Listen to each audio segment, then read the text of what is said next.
ஓடி ஒளிவது பதுங்குவது போன்ற வழக்கம் திமுகவிற்கு கிடையாது என்று முன்னாள் அமைச்சர் ஏவா வேலு பதிலடி கொடுத்துள்ளார்.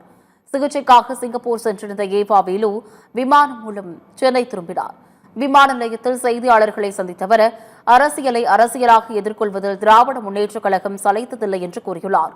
லஞ்ச ஒழிப்புத்துறை வழக்கில் ஆஜராவது தொடர்பாக அவர் விளக்கமளித்தார். வருகிற 15ஆம் தேதி விசாரணைக்கு நிச்சயம் ஆஜராவேன் எனவும் ஏவா வேலு தெரிவித்தார். இந்த ஓடுறது ஒளியறது பதுங்கிறதெல்லாம் திராவிட இயக்கத்திற்கோ திராவிட முன்னேற்ற கழகத்திற்கோ இல்லை.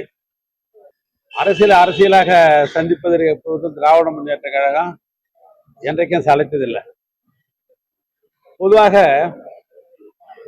2014 மருத்துவம், அந்த தொடர் மருத்துவமாக 2023, அந்த தொடர் மருத்துவமாக 2024 நான் மருத்துவத்திற்காக போயிருக்கிறேன் ஒழிய வேற எதுவும் நான் சுற்றுலா பயணியாகவோ வேற எதற்காகவும் அஞ்சியோ நான் போகவில்லை. நான் 12ஆம் தேதிக்கு மேல எந்த தேதி கொடுத்தாலும் நான் முழு ஒத்துழைப்பு தரேன்னு நான் சொன்னேன்.